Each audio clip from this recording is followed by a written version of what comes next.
Trader को क्या चीज चाहिए कि वो खुश भी रहे, प्रॉफिटेबल भी रहे और अच्छे से लॉन्ग टर्म में ट्रेडिंग को कर पाए और पैसा बना पाए। एक तो बेसिक्स आई थिंक बहुत इंपॉर्टेंट है। अगर आपके बेसिक्स सही नहीं है तो आपके लिए तो सट्टा है। आई डोंट थिंक कि आपको करना चाहिए अगर बेसिक्स नहीं समझ में आते हैं। तो पोजीशन साइज एक बहुत ही क्रिटिकल सेटअप है। अगर मैं अपना एग्जांपल दूं, मैं बहुत सेफ सेटअप बिल्ड करता हूं। तो जो मेरा नेक्स्ट एक्सपायरी होता है उसका 3x मेरे पास मार्जिन अवेलेबल होता है। तो फ्राइडे को, मंडे को जब मैं सुबह आता हूं तो अगर जो भी एक्स अमाउंट डिप्लॉयड है, मेरे पास 3x एक्स्ट्रा मार्जिन अवेलेबल होगा to adjust on Monday, Tuesday and Wednesday. तो विच इज वेरी इंपॉर्टेंट, क्योंकि कल को आप मार्केट कहीं भी जा सकता है। अगर आपके पास इनफ मार्जिन नहीं है फिर तो आप लॉस में ही करके निकलोगे। अगर आपके पास मार्जिन है तो फिर भी आप एडजस्ट करके अपने कुछ काट के कुछ और चीजें करके आप अपने आप को बचा सकते हो और बड़े लॉस से। तीसरा, आप किसी का ट्रेडिंग स्टाइल कॉपी नहीं कर सकते। आपकी पर्सनैलिटी है। मेरी पर्सनैलिटी है कि मैं धीरे धीरे धीरे पैसा कमाने में बिलीव करता हूँ। तो बाइंग करके मैं पैसा नहीं बना सकता, ऑल्दो उनमें ROIs और वो सब बहुत अच्छे होते हैं। तो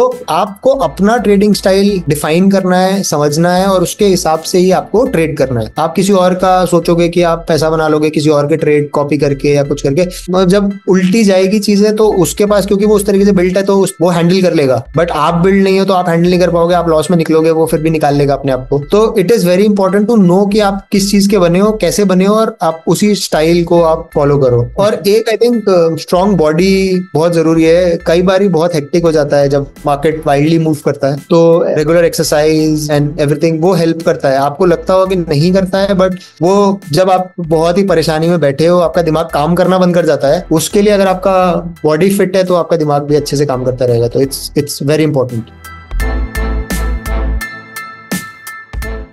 Investment in securities market are subject to market risks. Read all the related documents carefully before investing.